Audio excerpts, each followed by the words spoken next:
Shalom, Silakan. Tuhan Yesus memberkati, dan kita akan bersama-sama merenungkan firman Tuhan di pagi hari ini. Mari kita masuk dalam doa. Bapa, bersyukur untuk kasih dan penyertaan-Mu hingga di pagi hari ini kami boleh ada, kami boleh datang, kami memulai daripada hari kami untuk menyerahkan hidup kami, hari kami bersama dengan Tuhan. Kami menyerahkan semuanya ke dalam tangan-Mu, Tuhan. Biarlah pujian yang kami dengar itu boleh memberikan satu penghiburan dan kekuatan bagi kami, dan juga firman yang akan kami dengar juga, yang akan kami bersama pelajari, itu pun juga boleh menguatkan hati kami di dalam kami menghadapi, untuk kami merancangkan setiap kehidupan kami untuk dapat semakin serupa dengan Kristus. Tuhan berkati hamba-Mu, biarlah hamba-Mu sendiri yang Tuhan pakai, sehingga dapat memberikan impartasi firman Tuhan yang baik, sehingga menjadi berkat bagi setiap kami. Kami sambut firman-Mu, Tuhan, hanya di dalam nama Tuhan Yesus. Amin. Ya, Bapak Ibu sekalian dikasih Tuhan, ya, judul yang saya beri pagi hari ini adalah iman dan kemurahan hati, gitu ya. Dari tema besar, maaf, dari tema besar kita yang kita pelajari beberapa waktu belakangan ini, yaitu tentang restorasi, tentang relationship.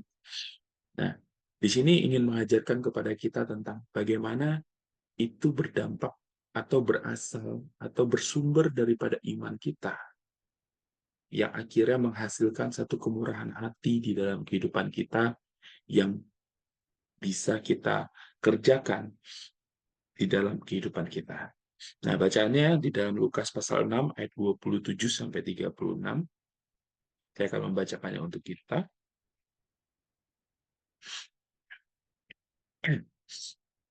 Tetapi kepada kamu yang mendengarkan aku berkata, kasihilah musuhmu. Berbuatlah baik kepada orang yang membenci kamu. Mintalah berkat bagi orang yang mengutuk kamu. Berdoalah bagi orang yang mencaci kamu. Barang siapa menampar pipimu yang satu, berikanlah juga kepadanya pipimu yang lain. Dan barang siapa yang mengambil jubahmu, biarkan juga ia mengambil bajumu. Berilah kepada setiap orang yang meminta kepadamu, dan janganlah meminta kembali kepada orang yang mengambil kepunyaanmu. Dan sebagaimana kamu kehendaki supaya orang perbuat kepadamu, perbuatlah juga demikian kepada mereka. Dan jikalau kamu mengasihi orang yang mengasihi kamu, apakah jasamu? Karena orang-orang berdosa pun mengasihi juga orang-orang yang mengasihi mereka. Sebab jikalau kamu berbuat baik kepada orang yang tidak berbuat baik kepada kamu, apakah jasamu? Orang-orang pun berbuat demikian. Dan jikalau kamu meminjamkan sesuatu kepada orang karena kamu berharap akan menerima sesuatu daripadanya, apakah jasamu? Orang-orang berdosa pun meminjamkan kepada orang-orang berdosa supaya mereka menerima kembali sama banyak. Tetapi kamu kasihilah musuhmu dan berbuatlah baik kepada mereka dan pinjamkan dengan tidak mengharapkan balasan, maka upahmu akan besar dan kamu akan menjadi anak-anak Allah yang Maha Tinggi. Sebab ia baik terhadap orang-orang yang tidak tahu berterima kasih dan terhadap orang-orang jahat. Hendaklah kamu murah hati, sama seperti Bapamu murah hati. Demikian jauh pembacaan firman Tuhan kita. Nah, Bapak Ibu sekalian yang dikasihi Tuhan, di sini berbicara mengenai tentang hasil daripada wujud iman, hasil daripada wujud pernyataan daripada kehidupan itu bagaimana bisa teraplikasi di dalam kehidupan kita hari lepas hari. Di mana di dalam bacaan yang kita baca tadi itu mengajarkan, Yesus mengajarkan itu kepada para muridnya. Konteksnya adalah Yesus mengajarkan kepada para muridnya, di mana ketika para muridnya ini datang, lalu Tuhan Yesus menunjukkan satu sikap murah hati. Dan Tuhan Yesus pun ingin mengajarkan, engkau pun juga harus bisa bertindak seperti itu. Dan menandai bahwa nilai kekristenan atau nilai daripada imanmu ada di sana. Dan ia membandingkan-bandingkannya. Jadi dia membandingkan gambaran tentang orang yang eh, mengikut Tuhan atau orang yang sudah menerima anugerah terus mendapatkan hal yang baik dengan orang yang menerima anugerah tapi tidak mendapatkan sesuatu yang baik. Bagaimana sikapmu dengan dua kondisi kehidupan ini? Apa perbedaan respon yang seharusnya ditunjukkan murid-murid Tuhan dalam menghadapi sikap dan perilaku orang-orang dunia?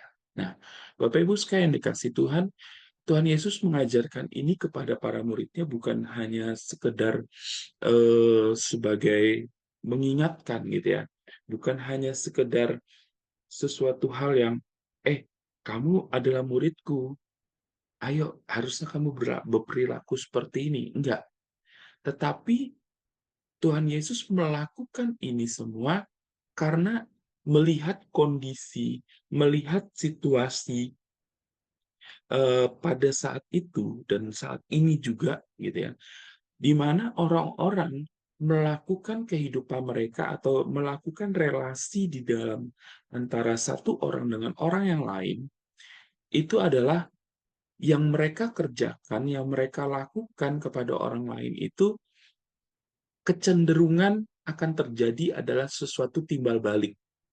Jadi maksudnya adalah kalau engkau mengasihi aku, engkau mendapatkan untung buat aku, ya aku akan mengasihi dan memberikan untung juga buat kamu. Kalau engkau memberikan sesuatu hal dampak positif di dalam hidupku, ya aku juga positif. Tetapi tunggu dulu, kalau kamu melakukan hal negatif, ini aku juga akan berlaku negatif. Itu kecenderungan. Itu yang bisa dikatakan situasi yang terjadi saat itu. Bapak Ibu sekalian dikasih Tuhan, ini pun juga terjadi di dalam kehidupan kita saat ini gitu ya. Ini pun terjadi di dalam masa-masa kita hidup di dalam zaman saat ini. Konteksnya atau caranya saja mungkin yang berbeda. Kalau saat zaman Tuhan Yesus mungkin ketika mereka tidak menerima sesuatu yang tidak baik, ya mungkin mereka eh, bergunjing di belakang atau gosip atau membicarakan atau mereka bertindak hal negatif atau segala hal gitu ya. Kalau kita sekarang kita dibicarakan orang lain, kita mungkin membalasnya tidak langsung dengan orang tersebut juga.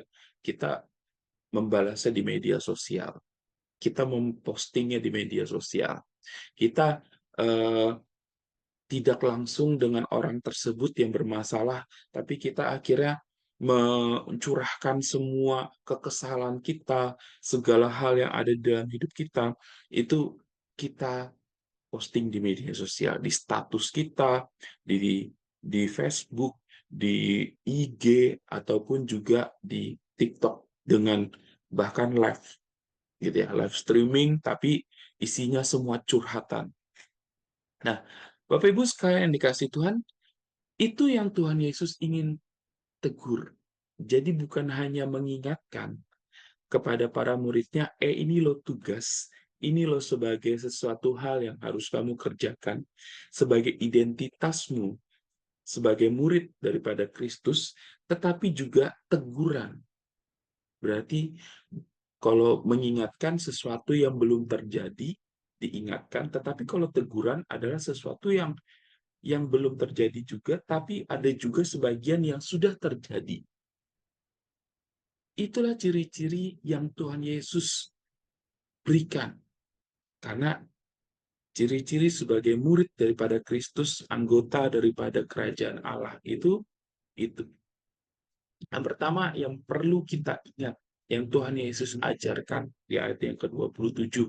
Di situ dikatakan bagaimana kita mengasihi, bukan membenci. Sebagai akibat keberdosaan manusia, kebencian bisa dilakukan siapa saja tanpa perlu dipelajari. Bapak Ibu sekalian dikasih Tuhan, kita ingat di dalam masa penciptaan gitu ya, di dalam Kejadian pasal pertama, Tuhan menjadikan semua, bahkan Allah mengatakan gitu kan, semua baik, semua amat baik gitu ya. Ketika manusia menciptakan alam semesta, ketika Allah menciptakan manusia, baiklah aku menciptakan manusia seturut gambar dan rupa Allah, atau gambar dan rupaku itu sendiri gitu kan. Berarti gambar dan rupa Allah itu memberikan sesuatu gambaran bahwa ini Allah, ini adalah satu representatif daripada Allah itu sendiri di dalam kehidupan kita. Namun ketika manusia menjalani kehidupan mereka dengan free will, dengan kehendak bebas yang ada di dalam hidup manusia itu tadi, itu yang membawa gejolak di dalam kehidupan manusia, yang memunculkan pertanyaan di dalam hidup manusia. Apakah aku bisa seperti Allah? Apakah aku bisa melampaui Allah? Apakah aku bisa seperti ini? Apakah yang dilarang Tuhan itu adalah larangan yang tidak mengenakan buat aku? Apakah benar sih Tuhan melarang ini, tidak boleh makan buah pengetahuan ini karena dia sayang sama aku, atau jangan-jangan dia cuma menguji aku, atau dan segala macam. Muncul hal-hal seperti itu. Bapak Ibu sekalian dikasih Tuhan, akhirnya dengan free will itu tadi, manusia justru jatuh di dalam keberdosaan mereka. Ketika hubungan manusia dengan Allah pertama diciptakan menjadi satu kesatuan, sesuatu yang bonding, sesuatu yang luar biasa indah, Allah bercengkrama, Allah bersekutu, Allah bercakap-cakap dengan manusia dengan leluasa. Namun ketika manusia jatuh di dalam keberdosaan, itu semua hancur. Bukan Allah yang menjauhi manusia. Allah memang benci akan dosa manusia yang manusia lakukan pada saat itu. Tetapi Allah mencintai manusia. Buktinya di mana? Buktinya di dalam Kejadian pasal selanjutnya, ketika kita lihat kisah Adam dan Hawa ketika dicatat di dalam Alkitab, bukan Allah yang menjauhi manusia. Justru Allah mencari manusia. Justru Allah mengatakan, di mana engkau? Tetapi apa yang dilakukan manusia? Apa yang dilakukan Adam dan Hawa? Mereka bersembunyi. Mereka merasa malu. Mereka merasa bahwa mereka telanjang. Dan mereka merasa sesuatu hal yang tidak layak mereka tunjukkan kepada Allah. Bapak Ibu sekalian dikasih Tuhan, itu yang membuat akhirnya Tuhan Yesus kembali mengingatkan kepada murid-muridnya pada saat itu, menegur, bisa dikatakan kalau bahasa lebih tegasnya lagi, menegur mereka, ayo, kamu itu muridku, kamu itu anakku, kamu itu adalah representatif daripada kehidupan yang ada di dalam dunia ini yang harus kamu kerjakan. Mengasihi. Bagaimana engkau lakukan itu, bagaimana engkau menunjukkan itu kepada orang lain. Bapak Ibu sekalian dikasih Tuhan, tapi justru kadang atau sering kali gitu ya, ini membawa sesuatu hal yang ketika kita menjalani hidup kita, balik lagi ke Adam tadi, free will, keegoisan, kehendak kita berpikir yang macam-macam, akhirnya justru kita menyimpang daripada Allah. Jika hanya mengasihi orang yang mengasihi, maka tidak ada bedanya. Tuhan Yesus ingin mengajarkan kepada kita, kasihilah musuhmu, berbuatlah baik kepada orang yang membenci kamu, bukan kepada orang yang baik kepada kita. Oke, orang baik dengan kita, kita juga baik. Tetapi Tuhan mengajarkan kepada para muridnya dan juga kepada para kita otomatis di sini adalah sesuatu yang lebih jauh ke depan. Bukan hanya putih dibalas dengan putih, tetapi ketika orang lain melakukan sesuatu tindakan yang mungkin kalau saya gambarkan dengan putih dan hitam itu ya, melakukan sesuatu yang hitam, bagaimana kita mengerjakan atau menunjukkan hal yang putih kepada mereka? Bagaimana kita berbeda daripada orang-orang yang ada di luar sana? Orang-orang yang melakukan hal yang salah itu tadi. Tuhan Yesus memberikan gambaran, bahkan Tuhan Yesus memberikan contoh langsung ketika ia mengasihi pemungut cukai di dalam Matius pasal yang kelima gitu ya, mengasihi mereka yang semua yang jahat. Bahkan sampai di kayu salib pun Tuhan Yesus mengatakan, dan ketika ia berdoa, Bapa ampunilah mereka, karena mereka tidak tahu apa yang mereka perbuat. Bapak Ibu sekalian dikasih Tuhan, murid sejati menunjukkan kualitas dengan mengasihi musuh. Berbuat baik kepada mereka yang bahkan mungkin menebar kebencian di dalam kehidupan kita. Bapak Ibu sekalian dikasih Tuhan, kalau kita lihat di dalam dunia kita sekarang gitu ya, yang saya lihat pribadi, yang berseliweran dengan di TikTok saya ataupun juga di apa di berita, di itu ya, di infotainment dan segala macam, lagi booming tentang hal perseteruan satu orang, sekelompok orang yang di dalam hal mereka punya sebagai pengusaha skincare dengan doktif katanya gitu kan. Terus mereka berseteru dan segala macam, merasa dirugikan, yang satu merasa ini adalah sesuatu yang overclaim, ada yang sesuatu itu segala macam. Nah, itu di dalam dunia infotainment, di dalam hal dunia orang lain gitu kan. Dipertanyakannya adalah bagaimana dengan dunia kita sendiri? Apakah apa yang disampaikan Tuhan Yesus kepada para muridnya di ayat yang 27 ini tadi, kita bisa mengerjakan atau melakukan kehidupan kita? Tetapi kepada kamu, ini sesuatu perintah langsung yang Tuhan Yesus ajarkan. Ini sesuatu perintah yang tanpa perantara, gitu kan? Sampaikan atau beritakan kepada eh, orang banyak, mungkin seperti itu. Ketika konteksnya, kalau saya ambil contohnya, kayak malaikat memberitakan kepada gembala tentang Natal, konsep Natal gitu ya. Kan beritakan kepada dunia, istilahnya gitu, bahwa juru selamat telah lahir dan segala macam. Itu kan konteks tidak langsung, perintah yang diberikan langsung tapi ditujukan kepada orang banyak secara tidak langsung. Nah, tetapi di dalam ayat 27 sini mengatakan tentang hal tetapi kepada kamu, walaupun konteksnya di situ adalah para murid dan juga mungkin ada beberapa orang banyak yang mendengar atau yang melihat itu gitu kan. Tetapi ketika kita membaca ini dan kita me, me, apa, merenungkan ini, dan kita juga menyatakan diri kita sebagai murid atau adalah sebagai anak Allah, ini juga berlaku atau tertuju kepada kita. Jadinya, orang pertama yang memberikan perintah kepada orang kedua, jadi secara langsung. Tetapi kamu yang mendengarkan aku berkata, kasihilah musuh. Bapak Ibu sekalian dikasih Tuhan, Tuhan Yesus memberikan sesuatu eh, peringatan dan juga sesuatu hal yang menegur kepada mereka semua. Jangan sampai hal yang ada di dalam kehidupanmu itu akhirnya menguasai yang ada dalam kehidupanmu itu.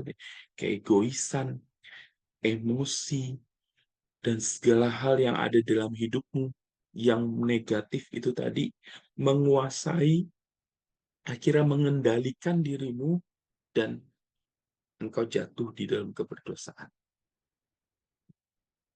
Bapak Ibu sekalian dikasih Tuhan, Tuhan Yesus mengajarkan, bahkan memberikan sesuatu spesifik lebih gitu kan. Jadi bukan kamu yang mendengarkan aku gitu kan. Kasihilah musuhmu. Enggak, bukan hanya kasihilah, tapi ada tindakan, bukan hanya satu perasaan, bukan hanya sesuatu empati. Oh, dia sudah jahat sama saya. Ya udah deh, saya mengampuni. Bukan hanya itu, tetapi berbuatlah baik kepada orang yang membenci kamu. Kan ya udah deh, saya mengampuni kamu. Itu juga tindakan ya. Tetapi kan itu tindakan yang bisa dikatakan tindakan yang hanya terjadi di dalam diri kita sendiri gitu ya. Jadi tidak ada sesuatu secara terlihat itu tidak nampak gitu. Tidak nampak, tetapi Tuhan Yesus mengajarkan kepada muridnya berbuat. Ada sesuatu, oke, kamu mengatakan, saya mengampuni dia Tuhan. Saya mengasihi dia kok, walaupun mungkin dia nipu saya, walaupun mungkin dia adalah orang yang menjahati saya, dia yang menjatuhkan saya, dia musuhin saya mungkin, dan segala macam. Saya mengampuni dia. Enggak. Tuhan Yesus mengatakan enggak cukup sampai di situ. Ada kelanjutannya. Apa tindakan nyatamu? Berbuat baiklah kepada mereka yang membenci kamu. Apa yang kamu kerjakan? Karena di dalam kehidupan psikologi, Bapak Ibu sekalian dikasih Tuhan yang saya pelajari, ada sikap kita itu secara pribadi, kita gampang. Nih, jadi ada dua tipe orang gitu ya. Tipe pertama adalah orang yang memang sangat susah. Tapi tipe yang susah di dalam hal mengampuni itu tadi, untuk diri sendiri saja susah gitu ya, apalagi kepada orang lain. Tipe yang kedua adalah untuk diri sendiri tadi atau yang mengampuni itu tadi bisa, tetapi bertindak kepada orang lainnya lagi ada istilah jadinya, oke, saya mengampuni, tapi saya nggak mau lagi berhubungan atau saya nggak mau lagi ketemu atau saya nggak mau lagi berelasi dengan kamu. Baik, mungkin seperti itu. Tuhan Yesus justru mengajarkan kamu lakukan, oke, kamu mengasihi, kamu mengampuni, tapi ada tindakannya lagi juga. Itu yang Tuhan Yesus ajarkan. Mengasihi, jangan membenci. Yang kedua, memberkati, jangan mengutuk. Memberkati bukan mengutuk. Murid Kristus juga diajar untuk memberikan respon yang benar ketika ada orang lain yang bertindak jahat. Di ayat yang ke-28, mintalah berkat bagi orang yang mengutuk kamu. Saya coba telaah ayat ini gitu ya. Di dalam terjemahan LAI, mintalah berkat bagi orang yang mengutuk kamu. Kalau saya lihat di terjemahan baru, terjemahan yang kedua, di situ berkata tentang berkatilah orang yang mengutuk kamu dan berdoalah. Bapak Ibu sekalian dikasih Tuhan, kalau ayat 28 di sini menuju kepada sesuatu tindakan yang pasif ya. Tindakan yang sebagai orang yang kedua. Jadi ketika ada orang yang mengutuki kamu, mintalah berkat kepada dia. Misalnya kayak gitu gitu ya. Jadi kayak menunggu gitu ya. Kalau kita baca kalimat itu dipotong sepenggal. Tetapi ketika dilihat di dalam arti yang berbeda, di situ diartikan berkatilah. Justru Tuhan Yesus mengatakan, kamu yang harus memulai duluan. Kamu yang harus melakukan itu, bertindak terlebih dahulu kepada orang yang justru mengutuk di dalam kehidupan. Bapak Ibu sekalian dikasih Tuhan, ini tamparan benar bagi buat saya gitu ya. Saya adalah orang introvert gitu kan. Saya adalah orang yang introvert, tertutup, dan juga akhirnya orang introvert itu kecenderungan kepada sesuatu yang egois gitu. Jadi ketika orang yang melakukan kesalahan kepada saya, ya udah, tadi saya adalah tipe orang yang kedua. Saya bisa maafin dia gitu kan. Ya udah itu saya anggap sebagai angin lalu. Ya udah oke, saya maafin. Tetapi saya nggak mau lagi bertegur sapa dengan dia. Bapak Ibu sekalian dikasih Tuhan, di sini justru Tuhan Yesus mengajarkan berkatilah orang tersebut. Bapak Ibu sekalian dikasih Tuhan, ini yang konsep ajaran yang Tuhan ajarkan kepada para murid dan kepada para kita semua di tempat ini. Berkati mereka. Apa yang mereka perlukan, apa yang mereka butuhkan, lakukan. Walaupun mungkin mereka menyakitkan hati kita. Berdoalah buat dia.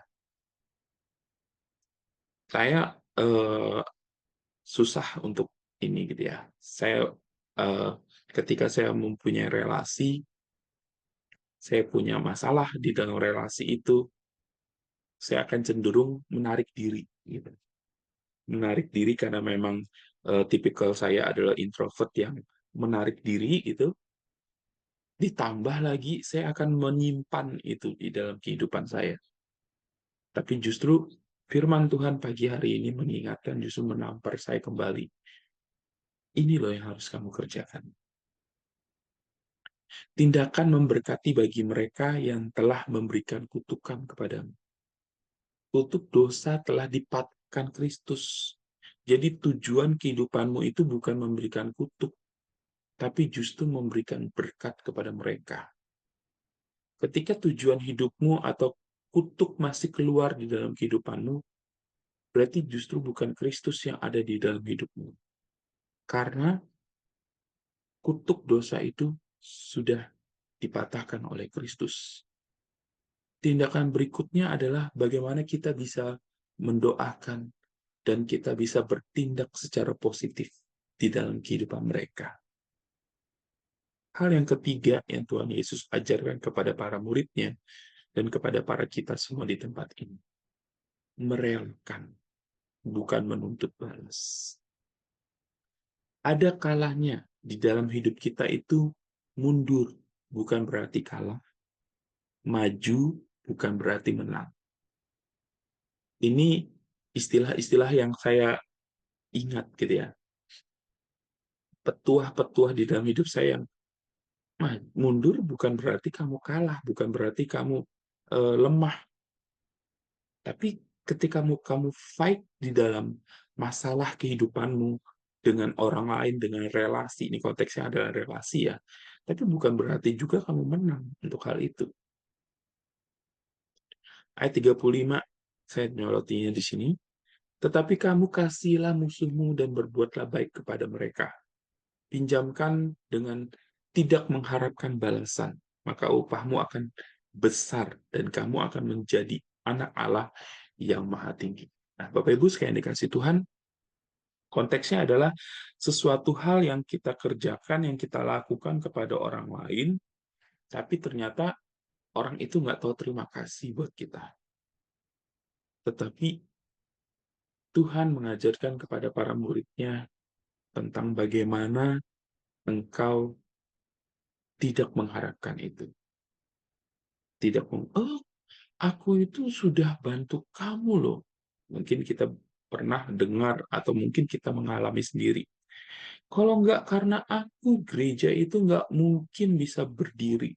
Kalau nggak karena aku, kamu nggak mungkin bisa menyelesaikan masalahmu. Bapak Ibu sekalian dikasih Tuhan, Tuhan Yesus atau firman Tuhan di sini mengajarkan justru kepada kita, jangan mengharapkan balasan. Mungkin kita sudah bertindak bagi mereka, bahkan tindakan kita justru mungkin spektakuler banget. Ya udah, urusan upah, urusan sesuatu hal yang menjadi sesuatu eh, reward itu adalah urusan Tuhan buat kita. Jangan kita mengharapkan orang lain itu memberikan reward buat kita. Jangan. Firman Tuhan memberikan satu pembelajaran buat kita yang justru berbeda. Bukan mengharapkan imbalan amal ibadahmu apa, tetapi bagaimana ibadahmu itu, ya udah, itu tertuju satu arah, bukan dua arah. Maksudnya, apa yang sudah saya berikan, ya udah, itu saya tidak mengharapkan kembali. Harapan kembali itu bukan kepada apa yang kita beri, kepada siapa yang kita beri, tetapi kepada Tuhan yang memberikan satu kehidupan di dalam kehidupan kita. Karena Tuhan Yesus sendiri memberikan janji itu, maka upahmu akan besar dan kamu akan menjadi anak Allah yang maha tinggi. Bapak Ibu sekalian dikasih Tuhan, apa yang diajarkan Tuhan Yesus di pagi hari ini mungkin bisa dikatakan bertentangan dari keegoisan kita, dari apa yang kita miliki dalam hidup kita, gitu kan. Kita seringkali akan muncul eh, perasaan atau hal bahwa, wah, saya saya punya andil loh di dalam hidup saya ini dan segala macam dan segala hal. Tapi Tuhan Yesus mengajarkan kepada kita semua, kepada para muridnya pada saat itu, bagaimana kita berbeda dari orang-orang tersebut. Membangun relasi kembali bukan berarti kita akhirnya menuntut orang itu bisa mengapresiasi kita. Kadangkala atau bahkan seringkali membangun relasi itu justru kita yang memberi tanpa kita menerima apresiasi tersebut. Nah, Bapak Ibu sekalian dikasih Tuhan, apakah itu yang menjadi sesuatu hal yang ada dalam kehidupan kita? Saatnya kita belajar dari prinsip ini bahwa kita tidak bisa berharap lebih kepada mereka. Yang Yesus ajarkan adalah bagaimana kita rela, tidak berharap, tidak mengharapkan, dan kita terus memurah hati. Itu tugas kita. Sehingga pertanyaan yang untuk kita diskusikan bersama adalah, sudahkah kamu berdamai dengan musuhmu? Pertama. Yang kedua, siasat apa yang kamu miliki dalam menjaga hati saat diperhadapkan dengan permasalahan atau konflik kembali? Jadi, yang pertama, dengan musuh-musuhmu, apakah engkau sudah berdamai? Yang kedua, strategi apa? Misalkan, ini dengan yang masa lalu juga, ketemu dengan orang yang telah menyakiti kita. Yang tadi kita mengatakan, oh saya sudah mengampuni dia kok. Oh, saya sudah memberikan maaf dengan dia kok. Ketemu lagi nih. Terus mungkin dia menawarkan kembali kerjasama pada kita. Apa yang kita lakukan? Atau mungkin justru masalah baru. Persiapan apa yang kita persiapkan untuk diri kita tidak jatuh dalam dosa ketika kita diperhadapkan masalah baru dengan orang yang baru, dengan sesuatu ada dalam hidup kita. Bapak Ibu sekalian dikasih Tuhan, ini boleh memberikan satu pembelajaran kita, dan mari kita akan bersama sharing di dalam diskusi kita bersama. Mari kita berdoa. Bapak bersyukur untuk kasih dan penyertaan Tuhan di dalam hidup yang sudah Tuhan berikan kepada kami. Dan pagi hari ini kami boleh kembali diingatkan apa yang Tuhan Yesus ajarkan kepada para murid dan pada kami semua di pagi hari ini. Kami boleh diingatkan Tuhan untuk kami boleh menginterpretasikan firman Tuhan itu di dalam hidup kami, mengaplikasikannya, dan bagaimana kami boleh menjalankan firman Tuhan itu dalam hidup kami. Tolong kami Tuhan, kami lemah, daging kami penuh dengan hawa nafsu dan juga keegoisan. Tetapi melalui firman Tuhan ini, kami kembali diingatkan. Bersama dengan Tuhan, apa yang Tuhan harapkan di dalam hidup kami, Tuhan kami yakin dan kami tahu. Tuhan memampukan kami. Terima kasih Bapa, hanya di dalam nama Tuhan Yesus kami sudah berdoa. Amin.